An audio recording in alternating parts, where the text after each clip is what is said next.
Assalamualaikum warahmatullahi wabarakatuh. Halo semuanya, bagaimana kabar hari ini? Semoga sehat selalu dan jangan lupa untuk bahagia. Baik, sebelumnya perkenalkan, nama saya Siska Trilestari, NIM 3521008. Di sini saya akan menyampaikan materi mengenai konseling sebagai hubungan bersifat membantu. Berikut hadis mengenai konseling sebagai hubungan bersifat membantu. Bismillahirrahmanirrahim. An Abi Hurairah radhiyallahu anhu, an Nabi sallallahu alaihi wasallam, annahu qala, kullu salama 'alaiha shadaqatun, kulla yaumin yu'inu rajula fi dabbatihi, yuhamiluhu 'alaiha au yarfa'u 'alaiha mata'ahu shadaqatun wal kalimatut thayyibatu wa kullu qadwatin yamshiha illa sholati shadaqatun wadalu toriki shadaqatun. Artinya, dari Abu Hurairah radhiyallahu anhu, dari Nabi sallallahu alaihi wasallam, beliau bersabda, setiap persendian pada manusia ada sedekah, dan pada setiap hari saat matahari terbit, mendamaikan dua orang yang berselisih adalah sedekah.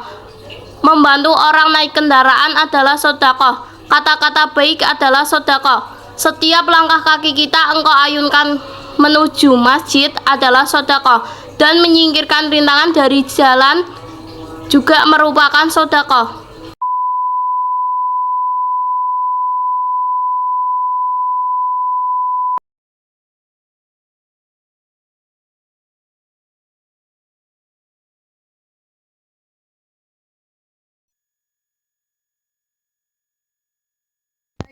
Berikut adalah penjelasan mengenai hubungan bersifat membantu dalam hadis.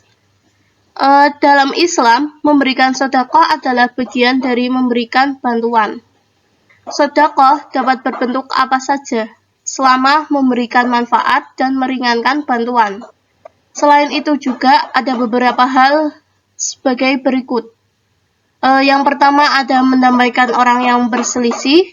Kedua, membantu orang yang sedang naik kendaraan. Yang ketiga, setiap langkah menuju tempat kebaikan. Yang keempat, menyingkirkan sesuatu yang berbahaya dari jalan, serta mengucapkan kata-kata yang baik.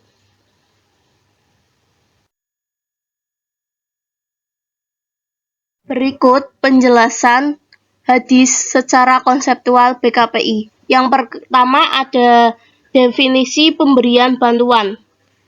Menurut Carl Rogers mengartikan helping relationship sebagai suatu relasi yang terjadi di antara dua pihak, di mana salah satu pihak mempunyai kehendak untuk meningkatkan pertumbuhan, perkembangan, kedewasaan, dan memperbaiki kemampuan pihak yang lain untuk menghadapi serta menangani kehidupannya sendiri.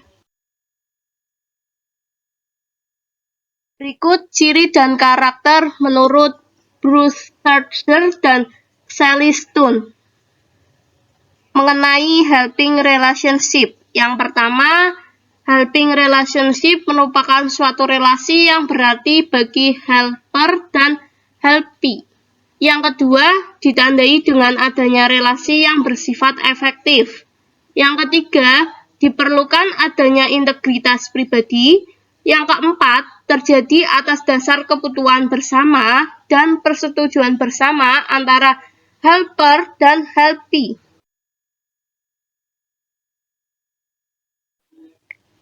Tujuan helping relationship. Yang pertama ada mengubah tingkah laku khusus yang merupakan masalah bagi helpee. Yang kedua, penalaran atau wawasan yang jelas tentang pemahaman rasional dan emosional terhadap masalah yang dihadapi helpee.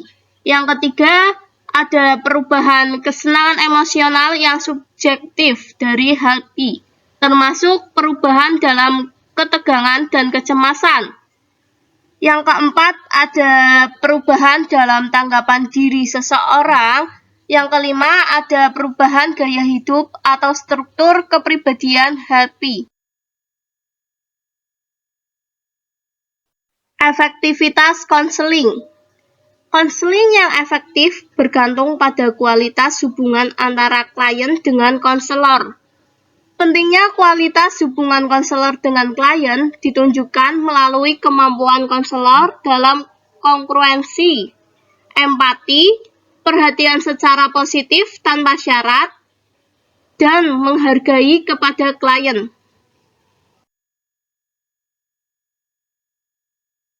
Peran konselor dalam helping relationship.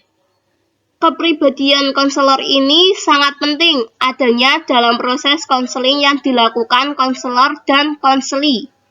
Maka, disarankan agar konselor terus mengasah kemampuan diri untuk menyadari bahwa dirinya merupakan seorang helper.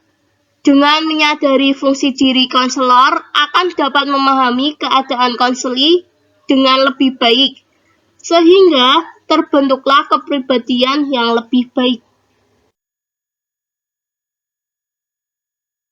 Baik, itulah pemaparan dari saya. Adapun kesimpulannya sebagai berikut. Konseling sebagai hubungan yang bersifat helping relation adalah suatu hubungan yang terjalin karena adanya kesepakatan antara konselor dengan konseli.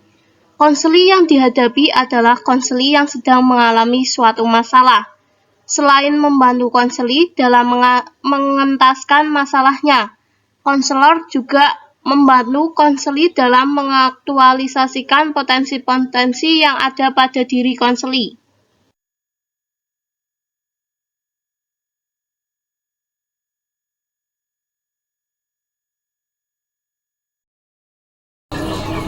Sekian yang dapat saya sampaikan. Mohon maaf apabila banyak kesalahan.